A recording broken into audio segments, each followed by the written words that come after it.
Hey, I'm Dave Travis.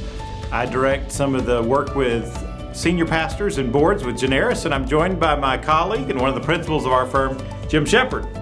Good to be here. Yeah. Good to be here today. You know, I just read your resource, Fund the Vision, and I want to ask you a couple questions. Yeah. Well, first of all, for our clients at Generis, why do they need this resource? Yeah. So I think, David, there's a couple of things in there. Pastors and churches tend to avoid the topic altogether. You and I know that. It's there's a lot of reasons for it. Maybe we can talk about a couple of those in a minute, but they just tend to avoid the topic. And then they feel like if they dive into the topic, then the pushback comes so strong and so hard from people. They're just like, oh, I knew I shouldn't have dove into this topic. And so what I'm trying to get is, and then on the other side, even if they're willing to dive into it, let's just say that that's not an issue for them, they're willing to dive into it, they'll say, well, gosh, it's just so complicated. How do you deal with all this? And there is some stuff out there that's fairly complicated. I mean, so what I tried to do here was just make it simple. Make it simple. I wanted to really focus on the idea that it's not as hard as you think it is. But at the same time, I wanted to get away from this idea. What I find a lot of them are trying is what I call the fast fix. Hey, I need to raise this much money and I need to do it in 30 days. Exactly. Pick your amount. I said, some people want to do, 30,000 and 30 ways to raise $30,000 in 30 days. And that's what they seemingly will come to us. And, as you can imagine, that comes between Thanksgiving and December 31st most times. Or whenever their fiscal year is. Whenever the pain is hitting. And so what I was trying to get away from that, in fact, I used an analogy right there in the front of the book, and I was like, because you've done this and I've done this, we're Southern and we're grillers, and right? So when the fire is not going the way you want to, and Mama says, hey, is it almost ready? And you're like, no, and you're like, let me get this lighter fluid. Yeah. Or turn the gas up. Turn up the gas up. Right, turn the gas up. But if it's a good old charcoal fire, a little more. And it flames up, and then it goes away as quickly as it happened. And that's what the $30,000 in 30 days fix does. You might actually raise the money that you're looking to raise. And here's what I'd say to you. It would feel like it was successful, and it might be the very worst thing that can happen. I used to call that the inoculation effect. I love that. I love that. Because you're conditioning your people to believe that's the way we do it around here. Right. And as long as you keep doing it that way, you're just stuck on doing it that way. And we don't want to be about short-term fixes, but about long-range thinking and about building this in, right? Right. And so I took the analogy of a fire a little further and said, let's contrast that fire with the one that's built out of some sturdy hardwood logs. It takes a little longer to get started, right? You and I have both probably been frustrated, right? They tell you can do it with newspaper, but let me tell you, you need fat wood. You just need some good fat wood to get it started. But it takes a while to get those logs started. But once they get started, man, the heat is nice and it burns.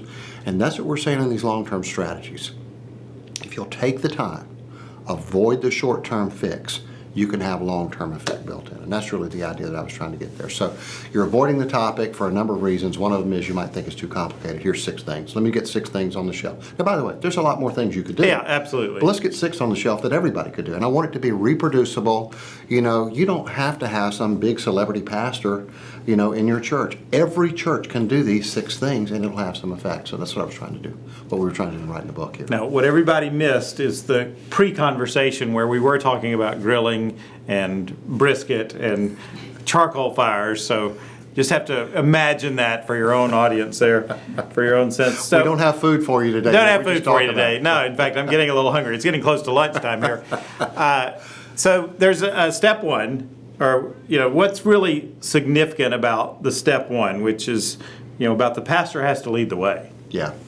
I think for me, Dave, Chris Willard and I wrote the book in 2012 on contagious generosity, and that was chapter 4 in our book. And we actually repeated the opening line from chapter 4. Generous churches are led by generous pastors. So I've observed that for a long period of time. When we wrote that, we believed it. I believe it even more today. My conviction is deeper today on that than it was then. Because what I see is that it's almost like when I meet a pastor and begin to spend a little time with him, or in some cases her, it's about 10 minutes and I can figure out whether they've got issues with the money topic or not. And when they do have issues with it, it gets in the way of everything. And so I went so far as to say, I mean, I'm pretty passionate about the topic, as you probably observed in the way I wrote about it. I went so far as to say, that's number one, and I went so far as to say, if you can't address this one, save your time, don't even read the rest of the ebook. It's that important. I think it's the deal breaker in the whole thing. Now, what did we say about that? Well, the pastor has to have a giving journey of some kind. Have to have a personal story. Personal story about where I've come from and where I'm today and where I'm headed. Right. Don't have to have it all worked out, right? We're not saying that. You know, Pastor, there's a lot of things in your life that you don't have fully worked out, but you can teach on them. You have the moral authority and the spiritual authority because you have a legitimate journey. You're a praying person. Are you a perfect praying person? No, not yet, but you hope to be. Probably won't be before you die, but you know, it's like you're on that journey. And so you can talk about it even though you're not perfect. And that's what we're saying about the giving journey. You have to have one, and you have to be able to articulate it.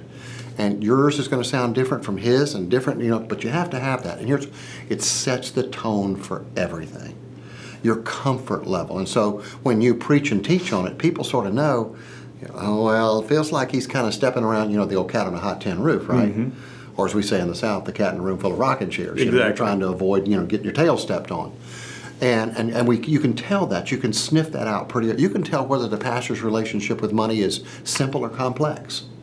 You know, I was talking with a leader of one of the largest churches in America just a week and a half ago. We were talking on another topic. But he was saying to me, he says, my relationship with money is a lot more complex than the person we were actually speaking about. I was checking the reference. And he said, he's the guy, right? And so you know that. And so what it does, it lets the staff know, by the way, whether this is important or not. Yep. And so, you know, I actually use this idea of, you know, you have to teach your staff. Your staff has to own this as well. And you can't assume that your staff is on board with this. And they will say to me, well, why do you say that, Jim? Well, because I've had enough executive pastors that have actually checked the giving of their staff, of their key staff. And I may not know what the person's spouse is making, but I know what we're paying you. Yeah. And if we're paying you $70,000 a year and you gave $2,000 last year on your salary, what we know is there's a gap. Right. And it's not a compliance thing, so this is not an HR issue, this is a spiritual issue. It's hey Dave, I noticed, and so how do we help you? And well, I got this issue, and well, how do we help you get past that, right? And so when the pastor has a journey, he then has the moral and spiritual authority to speak to his staff on it. Well, here's what happens. If you can get the pastor and the staff on board with it, now you got a lot better chance of getting it to the congregation. The motive for it is even better. You know, the messaging is better and the motive is better.